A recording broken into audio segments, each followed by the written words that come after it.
what it means to be awake. What can be said about awakening is that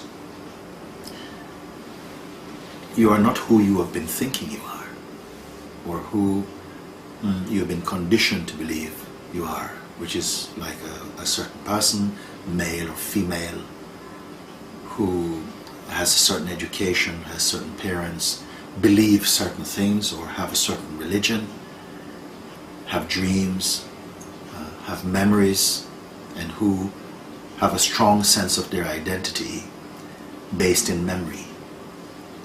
All these things give us a sort of sense of who we are, our particular place in the world.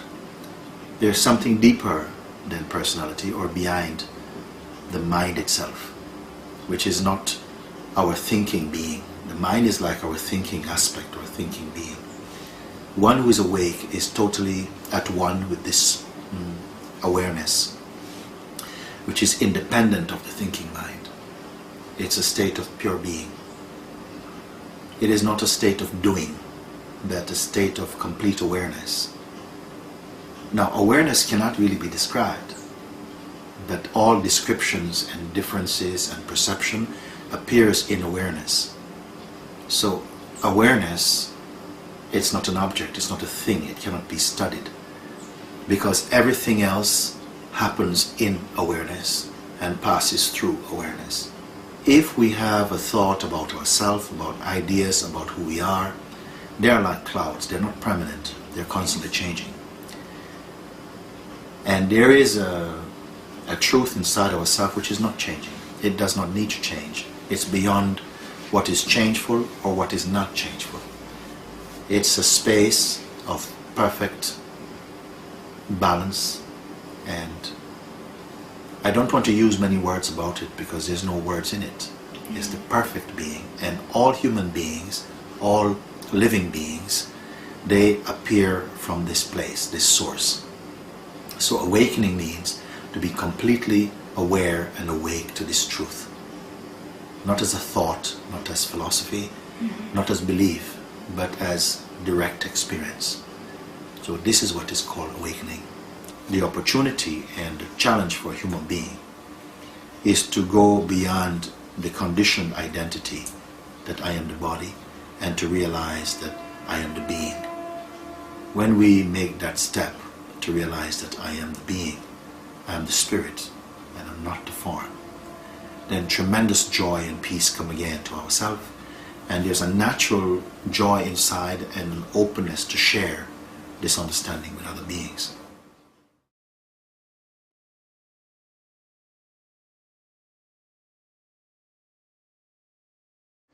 In the dream of life, there has to be these opposites, like forgetting and remembering. If you never felt hatred or sadness, you wouldn't know what love or happiness is. You know, we learn through the opposites in a way, you know? Yeah. And so if we were, as you say, all awake and divine, we would know what awakening is. You wouldn't know what divinity is. You wouldn't know anything at all. And in fact, in the original state, we don't know anything at all because there's nothing else to know. You understand this thing? Yes. When you are complete in your natural harmony, you don't know anything at all. What is there to know? What is the reason to know anything? You are in complete joy.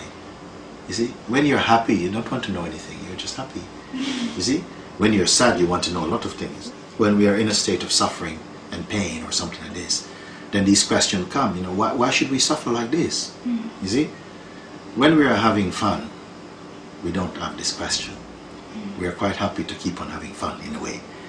But when you suffer, you feel pain or loss or deep emotional hurt, then these questions come, you know. Either, you know, what is this life about?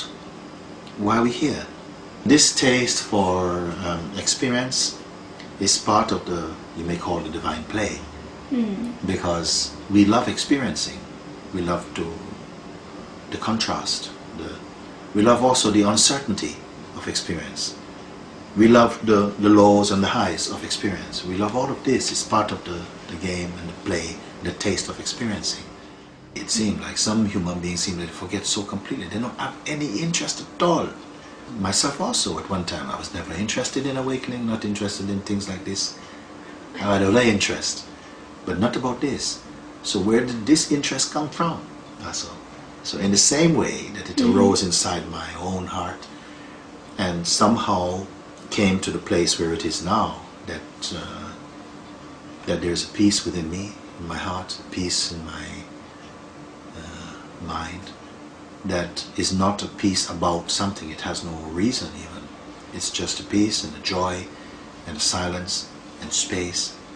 How it came for someone as ordinary as me, then I see, well, it must be possible for everybody, because I don't feel I am more special than anybody, you see. Someone can seem completely uninterested, even dark in their mind, and their life can change. They can come into a full understanding of complete awakening within themselves, you see. The ones who feel the time has come for them to begin to discover, they start to feel differently. They feel attracted, they start to look at spiritual books. They don't want romantic books anymore. They want to find out about Buddha, you know. If you want to give them a book about travel, they don't want this. They really want to find out, what did Buddha say about this thing? What makes you think like this? We don't know. Just this attraction blossoms inside your heart and you start to think differently. The feeling I or I am is a great beginning. Just feel that natural sense of existence inside ourselves and stay only with that natural sense of being. That thing inside you which is not making an effort. Just I am, just you are. Stay with this sensation and don't connect up with any other thought or any memory, any belief, any intention, any desire. They will come, but you'll be aware of them. Don't go and play with them. Don't do anything. Don't think, oh yes, what should I be saying a mantra? Should I be praying? No, don't pray. Don't make any mantra. Don't try to do or to get anywhere. Maybe in the beginning you may feel a lot of thoughts, a lot of noise in the mind. It's okay. It doesn't mean anything is wrong. Let the noise be there, but you stay only in the presence. Stay only with your presence. In a short while, that sense of presence will become more strong. And your thoughts and questions, all of these things, will move further away from you. And you'll feel the sense of just presence. You won't be able to describe it, but it will feel like peace and a natural feeling of all rightness, maybe joy even. There'll be space inside you. Stay with it.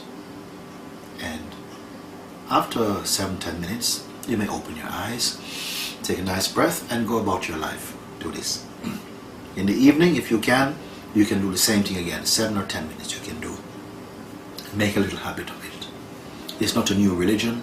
It's not a new belief. It's a simple meditation. All that we can do is to keep on inviting the human consciousness to turn this way, because it's turned that way. Yeah. Everything is going out. It wants objects. It wants to do this. Everything of reality is on this side of the eyes. Nobody looks this way. It's like this way is nothing. Like this way is nothing. In a way, it's true. It's nothing. On this side, everything. So for a while, the journey and the attraction for the human consciousness is to go out. And real spiritual discovery is going in. The chance is for us to raise the level of our consciousness. It seems that the consciousness plays like this. But I don't want to create any kind of romantic ideas about it. Don't wait for 2012 or 2014 to change. Your change is now. You have to awaken now. Our real nature is not to start on the earth and finish on the earth. Something begins on the earth and finishes on the earth, but it's not what I am. We are just tourists here, just passing through. It's a phase that we as spirit must taste. This part belongs to us to taste this human story and to not forget ourselves. This is the great challenge, you know? To taste all this diversity and to awaken to it, seeing it as a dream. But you have to experience that, not believe it. Yeah. You have to come to know it for real. And then you can begin to experience and to enjoy this world with the eyes of God.